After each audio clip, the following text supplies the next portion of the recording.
नमस्कार. तुमच्या आमच्या कुकिंग शोमध्ये मी तुम्हा सर्वांचे स्वागत करते. आज आपण नागपूर स्पेशल उकडपेंडीची रेसिपी पाहणार आहोत. तर चला मग रेसिपी बनवण्यास सुरुवात करूया. त्यासाठी येथे मी गॅसवर कढईत तेल गरम होण्यासाठी ठेवले आहे. तेल गरम झाल्यानंतर त्यात आपण 1 टीस्पून मोहरी,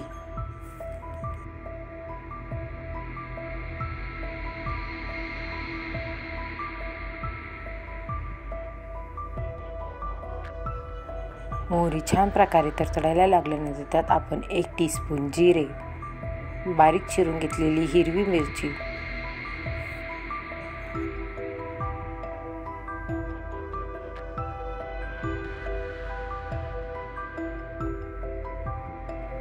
कढीपत्त्याची पाने,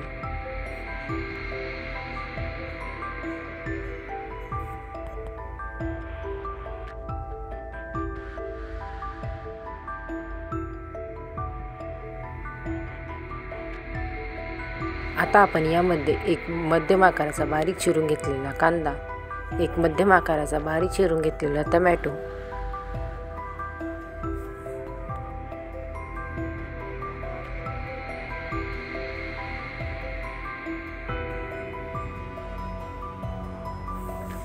आता आपल्या कांद्याला छान प्रकारे लालसर रंग यायला सुरुवात झाली आहे. त्यात आपण 1 वाटी गव्हाचे पीठ व अर्धी वाटी रवा टाकून घेऊ. आता रवा व गव्हाच्या पिठाला छान प्रकारे लालसर रंग येईपर्यंत आपण या पिठाला भाजून घेऊ.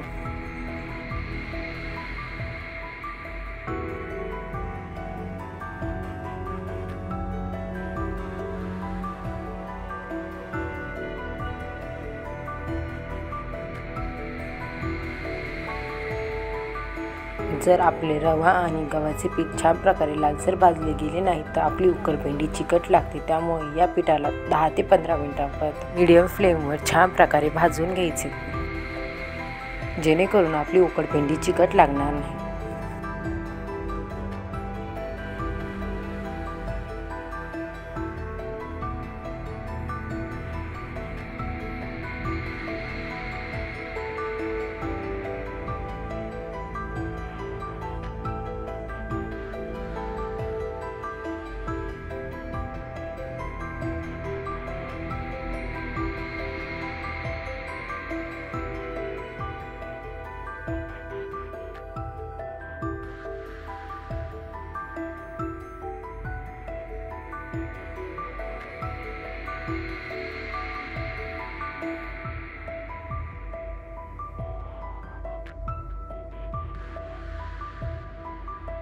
आता आपल्या गव्हाच्या पिठाला छान प्रकारे लालसर रंग आला आहे.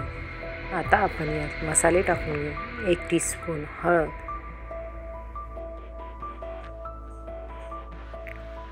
1 टीस्पून काश्मीरी लाल मिरची पावडर,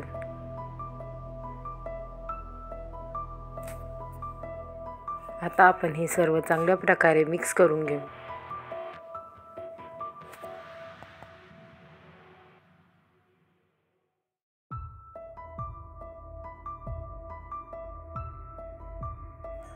आता आपण यामध्ये 2 चम्मच दही टाकून घेऊ. तुम्ही दहीच्या ऐवजी ताकाचा किंवा लिंबूचा वापर सुद्धा करू शकता.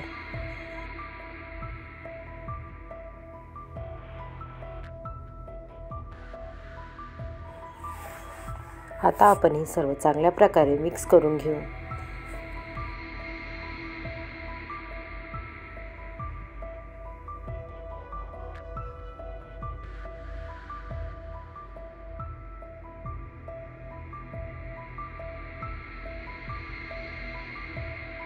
आता आपण यामध्ये चवीपुरते मीठ टाकून घेऊ.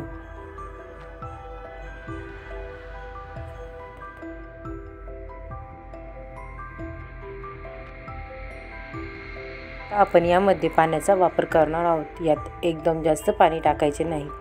थोडे पाणी टाकून ही उकडपेंडी एकदा मिक्स करून घ्यायची व आवश्यकता पडल्यास पुन्हा थोडे पाणी टाकायचे, जेणेकरून तुमची उकडपेंडी मोकळी व मऊसूद होईल.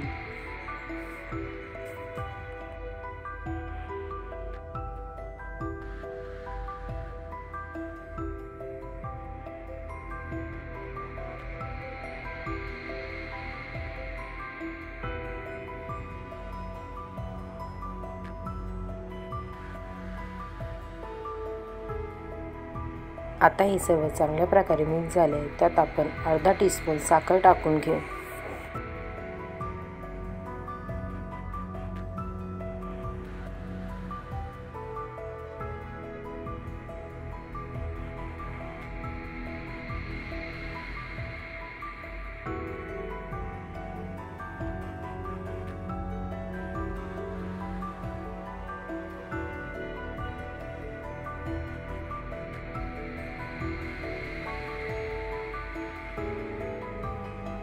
आता आपण हे सर्व छान प्रकारे मिक्स करून घेतले आहे. आता आपण या उकडपेंडीवर 2 मिनिटं झाकण ठेवून ही उकडपेंडी वाफवून घेऊ. आता 2 मिनिटांनंतर आपली उकडपेंडी तयार आहे. त्यावर आपण कोथिंबीर टाकून घेऊ.